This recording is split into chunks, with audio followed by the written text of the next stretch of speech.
నమస్కారం మనజ న్యూస్ కి స్వాగతం. హెడ్లైన్స్ చూద్దాం. ఈ రోజే లోక్సభ స్పీకర్ ఎన్నిక. స్పీకర్గా ఓం బిర్లా ఎన్నిక లాంఛనమే అంటున్న విశ్లేషకులు.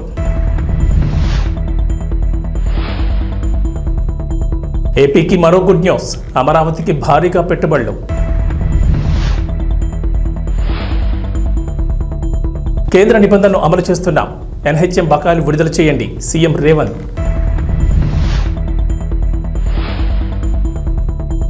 విద్యుత్ కొనుగోలు విచారణలో బిగ్ ట్విస్ట్. కేసీఆర్కు మళ్లీ నోటీసులు. తెలంగాణలో నేటి నుంచి 5 రోజుల పాటు వర్షాలు. 1-2 చోట్ల భారీ వర్షాలు కురిసే ఛాన్స్. లోక్సభ స్పీకర్ ఎన్నిక విషయంలో ప్రతిపక్ష ఇండియా కూటమి అధికార ఎన్డీఏ అలయన్స్ కు సఖ్యత కుదరకపోవడంతో ఎన్నికలు అనివార్యంగా మారాయి. డిప్యూటీ స్పీకర్ పదవి కోసం పట్టుబట్టిన ప్రతిపక్షం ఎన్డీఏ కూటమి నుంచి ఎలాంటి హామీ రాకపోవడంతో చివరి నిమిషంలో కేరళ ఎంపీ కె సురేష్ ను బరిలోకి దింపింది. బుధవారం ఉదయం 11 గంటలకు లోక్సభలో స్పీకర్ ఎన్నికల ఓటింగ్ జరగనుంది. ఇరు కూటములు తమ పార్టీల ఎంపీలకు విప్ జారీ చేశాయి. పార్టీల బలాబలాల దృష్ట్యా స్పీకర్గా ఓం బిర్లా ఎన్నిక లాంఛనమేనని రాజకీయ విశ్లేషకులు చెబుతున్నారు. లోక్సభలో ఎన్డీఏ కూటమికి 293 మంది ఎంపీలుండగా వైసీపీకి కూడా మద్దతు పలకడంతో ఓం బిర్లాకు 297 మంది ఎంపీల సంఖ్యాబలం ఉంది. ఇక ఇండియా కూటమి తరఫున పోటీ చేస్తున్న కె సురేష్ కు 234 మంది ఎంపీలు మద్దతుగా ఉన్నారు. ఆంధ్రప్రదేశ్లో ఎన్డీఏ కూటమి ప్రభుత్వం కొలువు తీరింది. పాలన కూడా మొదలైంది. ముఖ్యమంత్రిగా నారా చంద్రబాబు నాయుడు బాధ్యతలు తీసుకున్న తర్వాత అమరావతిలో పనులు ఊపందుకున్నాయి. ఈ క్రమంలో రాష్ట్రానికి కొత్తగా పెట్టుబడి దిశగా అడుగులు పడుతున్నాయి. ఏపీలో పెట్టుబడి పెట్టేందుకు పలువురు ఆసక్తి చూపిస్తున్నారు. తాజాగా చెన్నైలోని ఆస్ట్రేలియన్ కాన్సులేట్కి చెందిన ప్రతినిధులు సిఆర్డీఏ కార్యాలయానికి వెళ్లారు. ఆస్ట్రేలియన్ కాన్సుల్ జనరల్ సిలై జాకీ ఆధ్వర్యంలో బృందం సిఆర్డీఏ కమిషనర్ కాటంనేని భాస్కర్తో భేటీ అయ్యారు. ఈ సమావేశంలో ప్రధానంగా ఆంధ్రప్రదేశ్ రాజధాని అమరావతిలో పెట్టుబడి పెట్టేందుకు ఆసక్తి చూపించారు. చంద్రబాబు ప్రభుత్వంతో కలిసి పనిచేసేందుకు సిద్ధమంటున్నారు. ఆస్ట్రేలియాకు వ్యాపారవేత్తలకు అమరావతిలో ఉన్న వాణిజ్య అవకాశాలపై సిఆర్డీఏ కమిషనర్ కాన్సుల్ జనరల్ సిలై జాకీలు చర్చించారు. అమరావతి ప్రత్యేకతల గురించి కమిషనర్ భాస్కర్ వారికి వివరించారు. వారు కూడా పలు అంశాలపై వివరాలు అడిగి తెలుసుకున్నారు. అమరావతిలో పనులు ఎప్పుడు ప్రారంభమవుతాయి, రాజధానిలో ఏ రంగాల్లో పెట్టుబడులకు అవకాశాలున్నాయని ఆస్ట్రేలియన్ కాన్సులేట్కు చెందిన ప్రతినిధులు ఆరా తీశారు. అమరావతి మాస్టర్ ప్లాన్ పెట్టుబడులకు ఉన్న అవకాశాల గురించి కమిషనర్ భాస్కర్ వారికి వివరించారు. రాజధాని ప్రాంతంలో తగినంత భూమి అందుబాటులో ఉందని, వ్యాపారవేత్తలు పెట్టుబడి పెట్టొచ్చని, అమరావతిలో మంచి అవకాశాలున్నాయని సిఆర్డీఏ కమిషనర్ చెప్పారు. రాజధానిలో పెద్ద ఎత్తున పెట్టుబడి పెట్టేందుకు తమ దేశం సిద్ధంగా ఉందన్నారు కాన్సుల్ ప్రతినిధులు. ఢిల్లీ పర్యటనకు వెళ్లిన సీఎం రేవంత్ రెడ్డి అక్కడ బిజీగా గడుపుతున్నారు. పలువురు కేంద్ర మంత్రులను కలిసి రాష్ట్రానికి రావాల్సిన నిధులు, పెండింగ్ బకాయిలు విడుదల చేయాలని కోరుతున్నారు. ఈ మేరకు మంగళవారం కేంద్ర ఆరోగ్య శాఖ మంత్రి జేపీ నడ్డాను కలిసిన సీఎం రేవంత్ జాతీయ ఆరోగ్య మిషన్ కింద తెలంగాణకు రావాల్సిన బకాయిలు 693.13 కోట్లు వెంటనే విడుదల చేయాలని విజ్ఞప్తి చేశారు. వైద్య ఆరోగ్య రంగంపై తెలంగాణ ప్రభుత్వం తీసుకుంటున్న చర్యలను కేంద్ర మంత్రికి వివరించారు. ఆరోగ్య మిషన్ 2023-24 3-4 త్రైమాసికాల నిధులు 323.73 కోట్లు పెండింగ్లో ఉండడమే కాకుండా 2024-25 మొదటి త్రైమాసిక గ్రాంట్ 138 కోట్లు కూడా మంజూరు చేయాల్సిందన్నారు. ఆ మొత్తాన్ని వెంటనే విడుదల చేయాలని కోరారు. ఆయుష్మాన్ భారత్ నిబంధనలన్నింటినీ తాము ఈ ఏడాది జనవరి నుంచి అమలు చేస్తున్నట్లు సీఎం రేవంత్ నడ్డాకు వివరించారు. పట్టణ, గ్రామీణ ప్రాంతాల్లో ప్రజలకు మెరుగైన వైద్య సేవలు అందించేందుకు గాను 5,159 బస్తీ దవాఖానాలు సమర్థవంతంగా నిర్వహిస్తున్నట్లు వెల్లడించారు. తెలంగాణలో విద్యుత్ కొనుగోళ్ల వ్యవహారం తీవ్ర చర్చనీయాంశంగా మారగా దీనిపై విచారణ జరిపేందుకు రేవంత్ రెడ్డి సర్కార్ జస్టిస్ నరసింహారెడ్డి నేతృత్వంలో కమిషన్ ఏర్పాటు చేసిన విషయం తెలిసిందే. ఈ కమిషన్ ఛత్తీస్గఢ్ విద్యుత్ కొనుగోళ్లు, యాదాద్రి, భద్రాద్రి థర్మల్ ప్లాంట్ నిర్మాణాలకు సంబంధించిన అంశాలపై విచారణ చేస్తున్న నేపథ్యంలో బీఆర్ఎస్ అధినేత మాజీ సీఎం కేసీఆర్కు జూన్ 11వ తేదీన నోటీసులు జారీ చేసిన విషయం తెలిసిందే. కాగా ఆ నోటీసులపై 12 పేజీల లేఖతో ఘాటుగానే స్పందించారు. అయితే కమిషన్ మరోసారి కేసీఆర్కు నోటీసులు ఇచ్చింది. ఇప్పటి వరకు కమిషన్ వచ్చిన సమాచారంపై కేసీఆర్ అభిప్రాయం ఏంటో చెప్పాలంటూ నోటీసులో కమిషన్ అడిగింది. అయితే రెండోసారి నోటీసులు ఈ నెల 19వ తేదీన ఇవ్వగా ఈ విషయం తాజాగా వెలుగులోకి వచ్చింది. అయితే ఈ నోటీసులపై ఈ నెల 27వ తేదీలోపు వివరణ ఇవ్వాలని కేసీఆర్ను కమిషన్ ఆదేశించింది. కేసీఆర్తో పాటు మాజీ మంత్రి జగదీష్ రెడ్డికి మరికొంతమందికి కూడా విద్యుత్ కమిషన్ నోటీసులు జారీ చేసింది. విశాఖపట్నం వైఎస్ఆర్సీపీ మాజీ ఎంపీ ఎంవీవీ సత్యనారాయణకు ఏపీ హైకోర్టులో ఎదురుదెబ్బ తగిలింది. హైగ్రీవా సంస్థకు చెందిన భూముల విషయంలో విశాఖపట్నం 6వ పోలీస్ స్టేషన్లో నమోదైన కేసుల వ్యవహారంలో కోర్టు మధ్యంతర ఉత్తర్వులు ఇవ్వలేమని తేల్చెప్పింది. ఈ కేసు ఎఫ్ఐఆర్ దశలోనే ఉందని, అరెస్ట్ నుంచి రక్షణ కల్పిస్తూ ఈ దశలో ఎలాంటి మధ్యంతర ఉత్తర్వులు ఇవ్వలేమని కోర్టు తెలిపింది. అవసరమైతే ముందస్తు బెయిల్ పిటిషన్ దాఖలు చేయాలని హైకోర్టు సూచించింది. ఈ పిటిషన్పై కౌంటర్ దాఖలు చేయాలని ప్రతివాదులైన పోలీసులు, ఫిర్యాదుదారులను ఆదేశించింది. ఈ మేరకు విచారణను 2 వారాలకు వాయిదా వేసింది కోర్టు. హైగ్రీవా ఇన్ఫ్రాటెక్కి చెందిన సిహెచ్ జగదీశ్వరుడు 6వ పోలీసులకు మాజీ ఎంపీ సత్యనారాయణపై ఫిర్యాదు చేశారు. విశాఖ జిల్లా ఎండాడ గ్రామంలోని తమ విలువైన భూములు కాజేసేందుకు ఎంఓయూ పేరిట ఖాళీ పత్రాలపై సంతకాలు తీసుకున్నారని ఆరోపించారు. దీంతో పోలీసులు సత్యనారాయణతో పాటుగా మరికొందరిపై కేసు నమోదు చేయగా ఈ కేసును కొట్టేయాలని మాజీ ఎంపీ ఎంవీవీ హైకోర్టును ఆశ్రయించారు. వైఎస్ఆర్సీపీ ప్రధాన కార్యదర్శి సజ్జల రామకృష్ణారెడ్డి చిక్కులో పడ్డారు. ఆయనపై నెల్లూరు జిల్లాకు చెందిన మైన్స్ యజమాని బద్రీనాథ్ సిఐడికి ఫిర్యాదు చేశారు. సజ్జలతో పాటుగా సజ్జల భార్గవరెడ్డి, మాజీ మంత్రి కారుమూరు నాగేశ్వరరావు అల్లుడు సందీప్, నెల్లూరు జిల్లా వైఎస్ఆర్సీపీ నేతలు బిరదవోలు శ్రీకాంత్ రెడ్డి, కొడవలూరు ధనుంజయ రెడ్డికి ఈ దోపిడీలో భాగస్వామ్యం ఉందని ఆరోపించారు. 2 ఏళ్లుగా తమ పొలాల్లో వైఎస్ఆర్సీపీ నేతలు అక్రమంగా తవ్వకాలు జరిపారన్నారు. ఏకంగా 550 కోట్ల నుంచి 800 కోట్ల విలువైన క్వార్ట్జ్ను దోపిడీ చేశారన్నారు. ఈ వ్యవహారం మొత్తం సజ్జల రామకృష్ణారెడ్డి కనుసన్నల్లో జరిగిందని బద్రీనాథ్ ఆరోపించారు.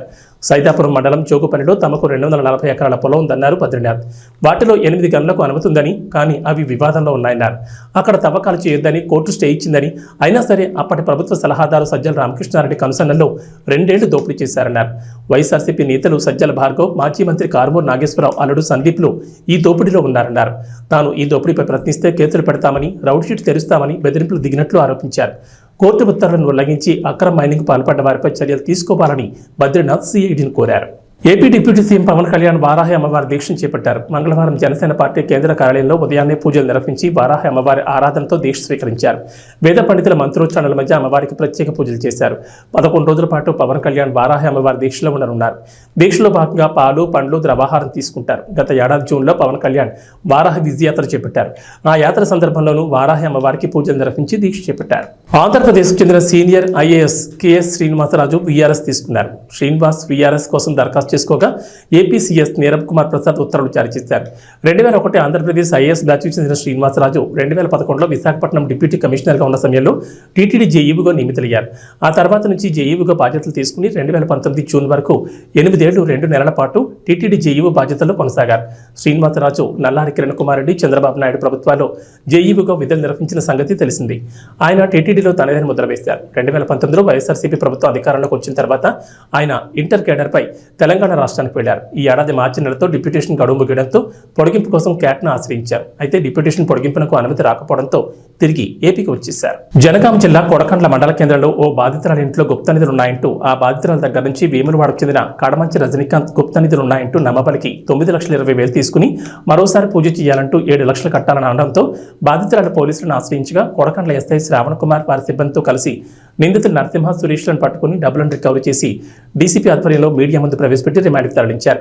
ఈ సందర్భంగా జనగామ డీసీపీ రాజేంద్ర మహన్ నాయక్ మాట్లాడుతూ గుప్త నిధులు ఉన్నాయంటూ గ్రామాల్లో ముఠాలు సంచరిస్తున్నారని, వారి మాటలు నమ్మొద్దని, ఇలాంటి వారు ఎవరైనా తారసపడితే పోలీసులకు సమాచారం ఇవ్వాలని తెలిపారు. కేసు ఛేదించడానికి సిపి ఆదేశాల మేరకు డీసీపీ జనగామ రాజమహేంద్ర నాయక్ ఆధ్వర్యంలో ఏసీపీ వర్ధన్నపేట అంబట్ నరసయ్య, సిఐ పాలకుర్తి గట్ల మహేందర్ రెడ్డి పర్యవేక్షణలో కొడకండ్ల ఎస్ఐ బండి శ్రావణ్ కుమార్, అతని సిబ్బంది, హెడ్ కానిస్టేబుల్ శ్రీనివాస్ సిబ్బందితో ఈ కేసును ఛేదించడానికి కష్టపడ్డ వారికి డీసీపీ జనగామ క్యాష్ రివార్డ్ అందజేసి వారిని అభినందించారు.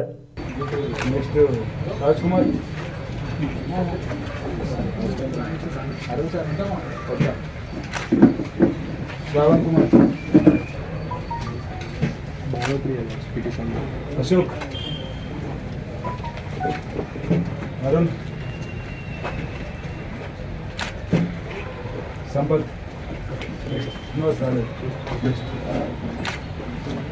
श्रीनिवास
అనంతపురం జిల్లా గుత్తి మండలం కరటికొండ గ్రామ సమీపంలోని 44 జాతీయ రహదారి పక్కన ఉన్న రాయల్ ధాబా గత 20 సంవత్సరాలుగా లైసెన్స్ లేకుండా నిర్వహిస్తున్నారు. ధాబా నిర్వాహకుడు అధికారులను ఏ లెవెల్లో మేనేజ్ చేస్తుంటాడో అర్థమవుతుంది. ఆ ధాబాలో తిన్న ఒక వ్యక్తి జిల్లా కలెక్టర్ ఫిర్యాదు చేశాడు. ఫుడ్ను అధిక ధరలకు విక్రయించడమే కాకుండా నాణ్యత లేని పదార్థాలతో పాటు రోజుల తరబడి నిల్వించిన మాంసాన్ని వండి అనారోగ్యానికి గురి చేస్తున్నారని ఫిర్యాదు చేశాడు. ఈ నేపథ్యంలో జిల్లా కలెక్టర్ ఉత్తర్వులతో జిల్లా ఫుడ్ ఇన్స్పెక్టర్ తస్లీంకు రిఫర్ చేసి తనిఖీ చేయమని ఆదేశాలు జారీ చేశారు. ఈ తరుణంలో ధాబాను తనిఖీ చేయడానికి వెళ్లిన మహిళా అధికారిని తస్లీమపై డాబా నిర్వాహకుడు రాముతో పాటు అక్కడున్న వ్యక్తులు తమ డాబాలోని ఎందుకు పరిశీలిస్తున్నారని మీ అంతు చూస్తామంటూ బెదిరిస్తూ అసభ్య పదజాలతో దూషించారని మీడియాకు తెలిపారు. ఫుడ్ ఇన్స్పెక్టర్ వచ్చిందని సమాచారం తెలుసుకున్న మీడియా సిబ్బంది కవరేజ్ చేయడానికి వెళ్లిన వారిపై కూడా దురుసుగా ప్రవర్తించారు. ఫ్రిడ్జ్లో కొన్ని రోజుల నుంచి నిల్వ ఉంచిన మసాలాలతో పాటు బాయిల్ చేసిన మాంసాన్ని అందులో ఉంచారు. అదేవిధంగా పెరుగులో కూడా ఈగలు చనిపోయి ఉన్న పెరుగును ఫ్రిడ్జ్లో ఉంచారని గడువు తీరిన సోయాసులను గుర్తించి సీజ్ చేశారు. వాటితో పాటు కిచెన్లో ఎక్కడ చూసినా అపరిశుభ్రత నెలకొంది. వీటితో పాటు అధిక స్థాయిలో కలర్లను వాడుతూ ప్రజల రోగాల బారిన పడేందుకు కారణమవుతున్నారని తెలిపారు.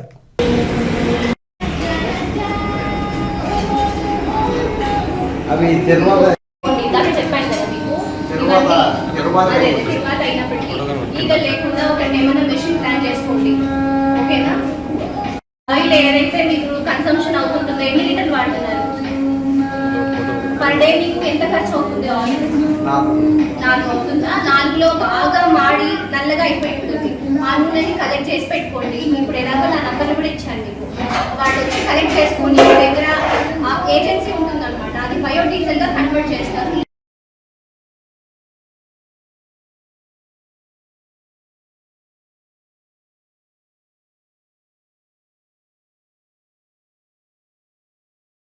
అది ఎక్కడో డ్రైనేజ్లలోనో లేకుంటే ఎక్కడో వేరే దానికి వాడకుండా ఇలా వాడుకోండి అంటారు. ఆ తర్వాత ఇది ఎక్కడైతే ఉందో స్టోరేజ్ అన్నది కొంచెం నీట్గా దాని మీద క్లాత్ లాంటిదో లేకుంటే ఇంకోటో వేసి పెట్టేసుకోండి. క్యాప్స్ ఉండేలాగా తీసుకోండి.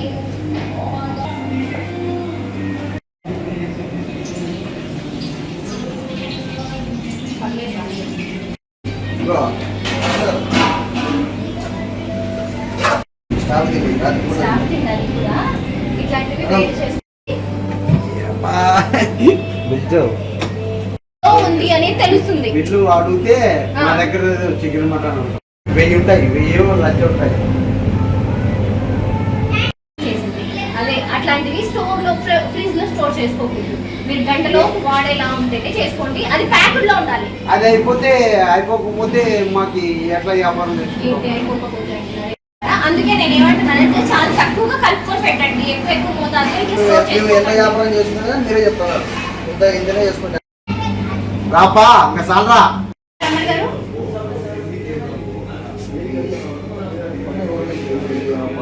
అదే వాడకూడదు అసలు. మీకు ఇబ్బంది అవుతుంది.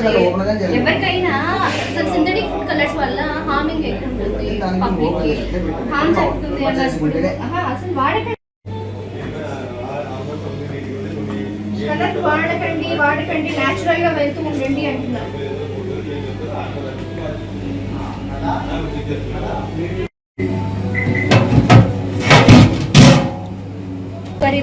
ఇప్పుడే మేడం, ఇప్పుడే చేశారా?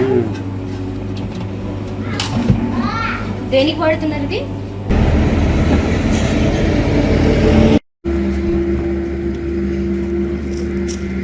ఎక్స్పైర్ అయింది. మనం సీజ్ చేసాము రాయల్ ధాబాలో. సంగవి సోయా సాస్ అని చెప్పేసి 4 బాటిల్స్ మనకి నోటీస్ అయ్యాయి. ఈ 4 బాటిల్స్ కాకుండా ఇంకా 4 లేబుల్ లేకుండానే స్టోర్ చేసి ఉన్నారు. అవి కూడా తీసుకున్నాము. సో ఇవి చూసినట్టయితే మన మ్యానుఫ్యాక్చరింగ్ డేట్ ఒకటి 7/20/22. దీనికి బెస్ట్ బిఫోర్ 12 months ఉంటుందండి. అలాంటిది ఒక 2021లో మ్యానుఫ్యాక్చరింగ్ అయిన బాటిల్ కూడా మనకి ఇక్కడ అవైలబిలిటీలో ఉంది. సో స్టోర్ రూమ్లో ఇవన్నీ 4 బాటిల్స్ కూడా మనం సీజ్ చేసాము యాజ్ పర్ యాక్ట్. దీనికి మనం జేసీ గారి దగ్గర ఫైల్ చేస్తున్నాము. సో యాజ్ పర్ ఆయన ఆర్డర్స్ అవన్నీ కేసు అంతా ఫైల్ చూసిన తర్వాత సార్ ఇంపోజ్ చేస్తారండి ఫైల్. అవును, తీయకూడదు. మా హక్కు కదా, మేము తీయాలి కదా. నువ్వు తీసింది చాలా అనేది ఏంది? అవును, నాకు కావాల్సినవి మేడం ఏం తనిఖీలు చేస్తుందో అవి తీసుకుంటాం మేము. అవును, మీరేదో మాట్లాడుతాను కదా మీడియాని, అందుకోసం తీస్తున్నా. నువ్వు సాలరా తీయడం అనడం ఏంది? సాలరా అని మీరేందన్న చెప్పేది? తీస్తాను, తీసుకుంటా.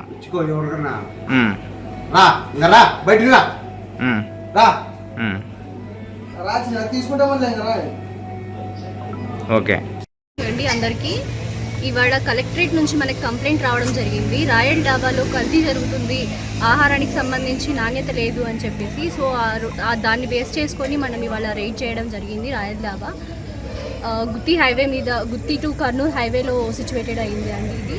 సో మనం ఇన్స్పెక్షన్కి వెళ్ళినప్పుడు ప్రొపరేటర్ రాము రాయల్ గారు ఉన్నారు. ఆయన సమక్షంలోనే తనిఖీ చేయడం జరిగింది. ఆ తనిఖీల్లో మనం చూసింది ఏంటంటే ఎక్స్పైర్డ్ స్టాక్ అయితే ఉందండి. ఆ ఎక్స్పైర్డ్ స్టాక్ని యాజ్ పర్ ఎఫ్ఎస్ యాక్ట్ మనం సీజ్ చేయడం జరిగింది. దాంతోపాటు ఫ్లైస్ ఎక్కువ ఉన్నాయి. ఆ ఫ్లైస్కి కంట్రోల్ చేయడానికి ఇన్సెక్టిక్యూటర్ కూడా అడాప్ట్ చేసుకోమని చెప్పాము. దాంతోపాటు హైజీనిక్ రిక్వైర్మెంట్స్ కూడా మీట్ అవ్వట్లేదు. ఫుడ్ హ్యాండ్లర్స్ కూడా గ్లౌజ్, క్యాప్స్, ఆ తర్వాత వాళ్ళకు ఉండే గోర్లు కూడా కత్తిరించుకోవాలి. అలాంటి మినిమం హైజీన్ కూడా మెయింటైన్ చేయట్లేదు. వాళ్ళకి అదే రెక్టిఫై చేసుకోమని చెప్పడం జరిగింది. అలానే వీళ్ళు ఎప్పటి నుంచో 20 years నుంచి రన్ చేస్తున్న ఫుడ్ లైసెన్స్ లేకుండా చేస్తున్నారు. సో ఇవాళ నోటీస్ ఇవ్వడం కూడా జరిగింది. వాళ్ళు వెంటనే 7 రోజుల లోపు తీసుకోవాల్సి వస్తుంది. 7 రోజుల లోపు కనుక వాళ్ళు తీసుకోకపోతే వెంటనే మనం కేసు ఫైల్ చేయడం జరుగుతుంది. అదే కాకుండా మీరు దాడులు చేస్తున్నప్పుడు వాళ్ళు మిమ్మల్ని అడ్డుకునే పరిస్థితి, దీన్ని ఎలా అవునండి. వాళ్ళు ఎలా అంటే అలా అబ్యూజ్డ్గా వర్డ్స్ కూడా యూజ్ చేస్తున్నారు. ఎలా అంటే అలా దౌర్జన్యంగా మాట్లాడుతూ మీరు ఎలా చేస్తారు అలా చేస్తారని చాలా దారుణంగా మాటలు అనడం కూడా జరిగింది. దాన్ని సార్ట్అవుట్ చేస్తూ కూడా మనం లాస్ట్ వరకు కూడా సిఐ సార్ కానివ్వండి, ఇక్కడ మన విజిలెన్స్ ఫణీంద్ర సార్ సమక్షంలో వాళ్ళు మాకు గైడ్ చేయడం వల్ల ఇది కంప్లీట్గా వాళ్ళ చేత సిగ్నేచర్స్ చేంజ్ చేసుకొని కేసు క్లోజ్ చేయడం జరిగింది. ఇది త్వరలో ఇప్పుడు జేసీ సార్ దగ్గర కూడా ఫైల్ చేస్తాం. మేజర్గా ఏమేమి ఐటమ్స్? మేజర్గా ఇది సంఘవి సోయా సాస్ అని చెప్పేసి ఎక్స్పైర్డ్ ఐటమ్స్ కూడా వాళ్ళు స్టోర్ రూమ్లో పెట్టడం జరిగింది. సో దానికి తగ్గట్టు బిల్స్ కూడా అడిగాము. ఆ ప్రొడక్ట్స్వి వాళ్ళు ప్రొడక్ట్స్ బిల్ కూడా డిస్క్లోజ్ చేయలేదు.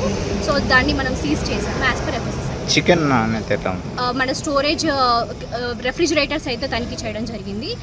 వాళ్ళు స్టోరేజ్ చేస్తుంది కూడా ఓపెన్గా బాయిల్డ్ చికెన్ కూడా పెట్టారు. దానికి బిల్స్ అడిగితే కూడా లేదు అన్నారు. సో అది డిస్ట్రాయ్ చేయడం జరిగింది. తర్వాత ఇలాంటివి మళ్ళీ రిపీటెడ్గా చేయకూడదని చెప్పేసి వార్నింగ్ కూడా చేయడం జరిగింది. పాన్ ఇండియా స్టార్ ప్రభాస్ ప్రధాన పాత్రలో నటించిన కల్కి 2898 AD ఈ గురువారం థియేటర్లోకి రానుంది. తెలుగు రాష్ట్రాల్లో ఎలాంటి ఫ్రీ రిలీజ్ ఈవెంట్ చేయకుండానే కల్కిపై ఈ రేంజ్లో బజ్ వచ్చిందంటే దానికి ప్రభాస్ స్టామినానే కారణం. ఇక ఇప్పటికే బుకింగ్స్లో కల్కి తిరుగులేదని నంబర్లు చూస్తే అర్థమవుతుంది. అయితే రిలీజ్కు ఒక్కరోజు ముందు ఈ సినిమా గురించి ఒక క్రేజీ రూమర్ సోషల్ మీడియాలో వైరల్ అవుతోంది. ఈ సినిమాలో రానా ఓ కీలక పాత్రలో నటించారంటూ టాక్ నడుస్తోంది. తాజా రూమర్స్ ప్రకారం మహాభారతంలోని ప్రధాన పాత్రలో ఒకటైన దుర్యోధనుడిగా రానా నటించినట్టు చెప్తున్నారు. అయితే దీనిపై మూవీ టీం నుంచి ఎలాంటి క్లారిటీ రాలేదు. కానీ ఇటీవల ముంబైలో జరిగిన ఫ్రీ రిలీజ్ ఈవెంట్లో రానా సందడి చేసిన సంగతి తెలిసిందే. ఈ కార్యక్రమానికి రానా హోస్ట్ చేశారు. దీంతో రానా ఈ చిత్రంలో ఉన్నారని నెటిజన్లు అయితే అంటున్నారు. మరి ఈ పుకారు నిజమైతే దర్శకుడు నాగ్ అశ్విన్ రానాకి సరైన పాత్రనిచ్చినట్లే. రానా నిజంగా ఈ చిత్రంలో ఉన్నారో లేదో రిలీజ్ అయ్యాకనే తెలియనుంది.